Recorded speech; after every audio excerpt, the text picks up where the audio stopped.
नमस्कार, माझे नाव सौ स्मिता यशवंत बनसोडे, शाळा राऊतवाडी, केंद्र भुगाव, तालुका मुळशी, जिल्हा पुणे। मुलांनो, कसे आहात? मजेत आहात ना? आणि घरातच राहा। चला, आज तुम्ही दररोज घरामध्ये असल्यानंतर जेवण करतात की नाही? मग त्या जेवणामध्ये वेगवेगळे पदार्थ आई तुम्हाला देते। मग त्या जेवणामध्ये तुम्ही काय काय खाता? बरोबर, चपाती, भाजी, वरण भात किंवा भाकरी हे पदार्थ तुम्ही तुमच्या जेवणामध्ये खात असता। तर जेवण वाढताना त्या ताटामध्ये आई तुम्हाला किती चपाती देते? बरोबर, एक चपाती देते। मग एक चपाती घेतल्यानंतर तुम्हाला जर आणखीन हवी असेल तेव्हा मग तुम्ही आईला काय म्हणता? किती चपाती हवी तुम्हाला? बरोबर, अर्धी चपाती हवी। आणि मग आई तुमचं जेवण होत आल्यानंतर आई तुम्हाला परत विचारते, बाळा अजून चपाती हवी का? चतकोर तरी घे।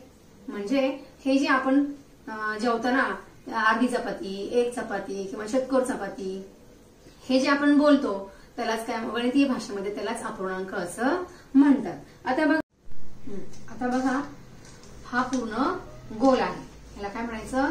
पूर्ण गोल म्हणतात। हा पूर्ण गोल आहे आणि या गोलाचे आपण काय करणार आहोत? दोन समान भाग करणार आहोत। म्हणजे हे जे दोन समान भाग होतात, ह्या दोन समान भागालाच काय म्हणतात? अर्धा असं म्हणतात। ह्या दोन पूर्ण गोलाचे दोन समान भाग केले, या समान भागाला अर्धा असं म्हणतात। हा एक चौकोन आहे, हा पूर्ण चौकोन आहे आणि ह्याचेही आपण दोन समान भाग केले तर हा जो प्रत्येक भाग होतो, हा दोन्ही भाग प्रत्येक भाग समान असतो आणि म्हणून ह्याला आपण काय म्हणायचं?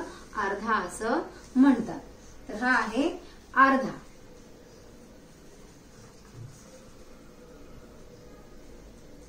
कोणत्याही वस्तूचे दोन समान भाग केल्यास त्यातील प्रत्येक भाग त्या वस्तूचा अर्धा किंवा निम्मा असा असतो, त्याला आपण काय म्हणतो?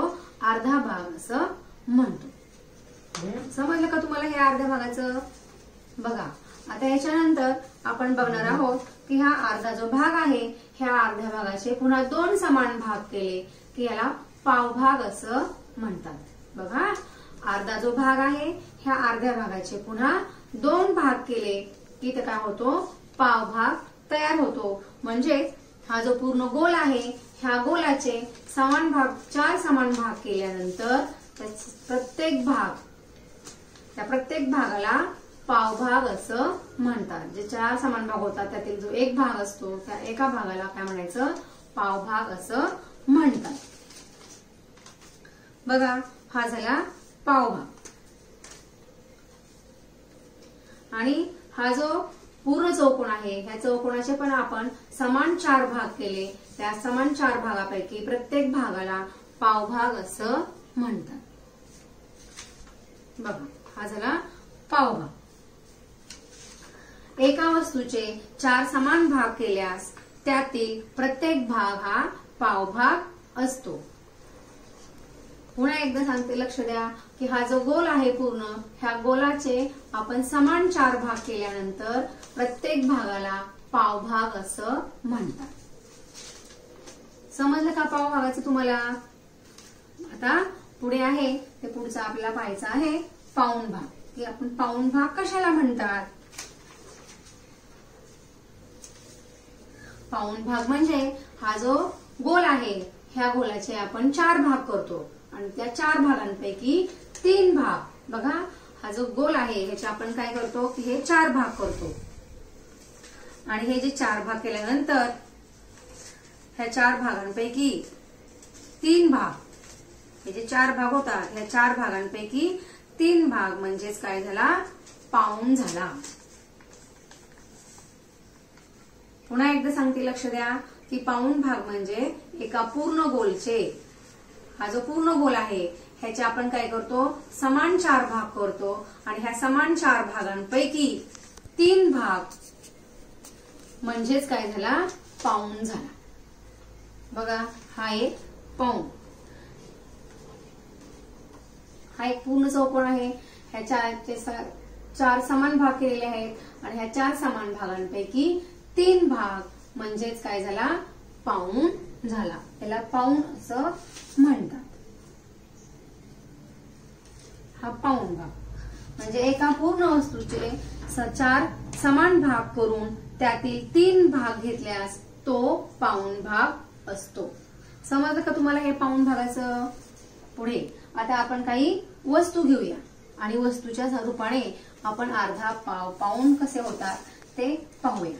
बघा आता माझ्याकडे केळी आहे. ह्या केळी आहेत 8. मोजूया बघा. 1 2 3 4 5 6 7 आणि 8. तर ह्या 8 केळी आहेत. तर या 8 केळींपैकी आता आपल्याला काय करायचे आहे, त्याच्या अर्ध्या अर्ध्या केळी करायच्या आहेत. म्हणजे ह्याचा अर्धा भाग करायचा आहे. मग सांगा बरं, तर ह्या 8 केळींचा अर्धा भाग म्हणजे किती येईल निम्मा निम्मा केल्यानंतर? तर 4 भाग येईल. बरोबर. तर आता आपण काय करूया, ह्या केळींचा अर्धा भाग करूया.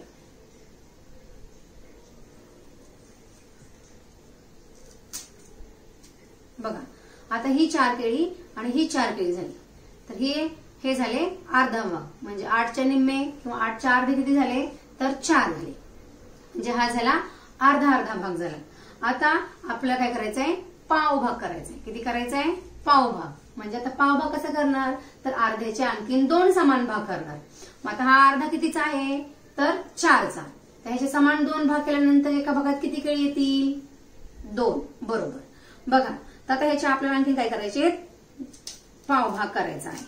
बघा आता ह्या अर्ध्याचे काय केले आपण, हे 2 भाग आणि हे 2 भाग, म्हणजे हे पाव भाग झालं. किती झाला, हा पाव भाग आणि हा पाव भाग. आता ह्याच्यामध्ये किती आहेत, हा किती भाग आहे आपला, अर्धा भाग आहे. तर आता आपल्याला काय करायचंय, पाऊण भाग करायचंय. अर्ध्यामध्ये पाव पावचे किती भाग झाले, 2. म्हणजे आता ह्याचे पण आपल्याला काय करायचे, 4 भाग समान करायचे आणि 4 समान भागांपैकी 3 भाग घ्यायचे. म्हणून आपण ह्या अर्ध्याचे काय करूया, निम्मे निम्मे करूया, म्हणजे पाव भाग करूया. तर बघा अशा प्रकारे आपले हे 8 केळ्यांचे काय झाले, पाव पावचे 4 भाग झाले. हा पाव भाग, हा एक पाव भाग, हा पाव भाग आणि हा एक पाव भाग. तर आता अर्ध्या भागामध्ये आपल्याला किती केळी आली होती, 4. आणि पाऊण भागामध्ये किती केळी आहे, तर 2. आता पाव भागामध्ये किती आहे, 2. तर आता आपल्याला पाऊण भागात किती घ्यायची आहे, सांगा बरं. म्हणजे 4 पैकी 3 भाग, म्हणजे आपल्याला पाऊण भाग झाला. म्हणजे हे 2 4 आणि 2 6, हा झाला आपला केळीचा पाऊण भाग. म्हणजे एका पाऊण भाग, केळीच्या ह्या पाऊण भागामध्ये 8 पैकी किती केळी आली पाऊण भाग, म्हणजे तर 6 केळी. समजलं का? आता पुन्हा एकदा सांगा की 8 केळीचे अर्धे अर्धे केले तर मग किती केळी येतात अर्ध्या भागामध्ये, तर 4 केळी येतात. आणि दुसऱ्या भागामध्ये 4 केळी. आणि मग ह्या 4 केळीतले आपण पुन्हा पाव भाग केले तर एक भाग किती केळ्यांचा येईल, तर 2 केळ्यांचा. बरोबर. म्हणजे हा एक पाव भाग झाला, हा एक पाव भाग झाला, हा एक झाला आणि हा एक, असे पाव भाग किती झाले, 4. आता पूर्ण 8 केळ्यांमध्ये आपला पाऊण भाग बघायचा आहे. मग आता सांगा बरं, पाऊण भाग म्हणजे किती, तर ह्या 8 केळ्यांचे पाऊण भागामध्ये किती केळी येतात, तर हे 2 4 आणि 2 6, म्हणजे 3 भाग झाले. त्याला म्हणायचं हा झाला पाऊण भाग. समजलं का तुम्हाला की 8 केळ्यांचे आपण कसे 4 भाग केले, त्यातला अर्धा भाग, पाव भाग आणि पाऊण भाग. त्याच्यानंतर आपण हेच बियांच्या साह्याने बघूया. बघा ह्या माझ्याकडे काही बिया आहेत, यातल्या आपण 20 बिया घेऊया. बघा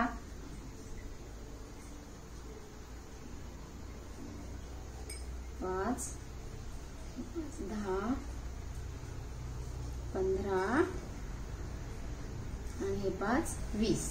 तर हे आपण काय घेतल्या, 20 बिया घेतल्या. आता मला सांगा ह्या 20 बियांपैकी ह्या 20 बियांचा आपल्याला अर्धा भाग करायचा आहे.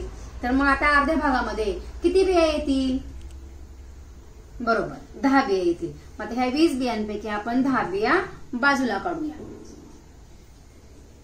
हे 5 आणि 5 10. तर हे 10 काय झाले, अर्धा भाग झाला, म्हणजे निम्मे निम्मे झाले. हे 10 बिया आणि ह्या 10 बिया म्हणून काय झाल्या, 20 बिया. म्हणजे 20 बिया ह्या आपल्या पूर्ण होत्या, त्यातला अर्धा अर्धा भाग म्हणजे 10 बियांचा झाला. हा 10 बियांचा अर्धा भाग आणि हा 10 बियांचा अर्धा भाग. त्याच्यानंतर आता आपल्याला काढायचा याच्यातला पाव भाग. किती काढायचा आहे, पाव भाग. पाव भाग म्हणजे काय, तर आपण काय करतो, पूर्ण गोल जो पूर्ण भाग आहे त्या पूर्ण भागाचे पाव भाग करतो. किंवा जो अर्धा आहे त्या अर्ध्यातलेच 2 भाग केले की आपला पावभाग होतो. मग आता ह्याच्यातले आपण पावभाग करूया. आता हे 10 पैकी निम्मे किती येतील? 5. बरोबर. मग आता ह्यातले 5 बिया काढू आपण बाजूला. बघा, हा एक 5 बियांचा गठ्ठा झाला आणि हा एक 5. आता हे उरलेले आहेत 10, त्याचाही आपण काय करूया, निम्मा भाग करूया. म्हणजे 10चे 5-5चे गठ्ठे करून घेऊया. तर बघा, आता हे पूर्ण 20चा एक पूर्ण होता, पूर्ण भाग 20चा होता. त्या 20च्या भागांपैकी आपण अर्ध्या बिया घेतल्या तेव्हा 10-10च्या झाल्या आणि हा 10च्या पुन्हा पावभाग केल्यानंतर 5-5चे असे 4 भाग झाले. बघा, पावभागामध्ये 5 आले, या पावभागामध्ये 5 आले, या पावभागामध्ये 5 आणि या पावभागामध्ये 5 झाले. म्हणजे 5चे किती गठ्ठे झाले? 4 गठ्ठे झाले. बरोबर. तर मग आता हा पावभाग झाला. आता आपल्याला बघायचा आहे पाऊण भाग. पाऊण भाग म्हणजे किती सांगा बरं? बरोबर. म्हणजे एका पूर्ण वस्तूचे काय करतो आपण, 4 समान भागांपैकी 3 भाग म्हणजे झाला पाऊण भाग. मग आता पाऊण भागामध्ये आपण किती बिया येतात बघूया. बघा, ह्या 5 10 आणि ह्या 5 15 बिया म्हणजे किती झाल्या? 20 पैकी पाऊण भाग झाला. म्हणजे अशा प्रकारे आज आपण पाव, अर्धा, पाऊण ह्याचे वाचन कशा प्रकारे घ्यायचे आणि त्या वस्तू कशा ओळखायच्या, कशा ठेवायच्या, समान भाग त्याचे कसे करायचे, अर्धा, निम्मा, पाव हे कसं ओळखायचं हे आज आपण इथे शिकलो. समजलं का तुम्हाला मुलांनो? नमस्ते.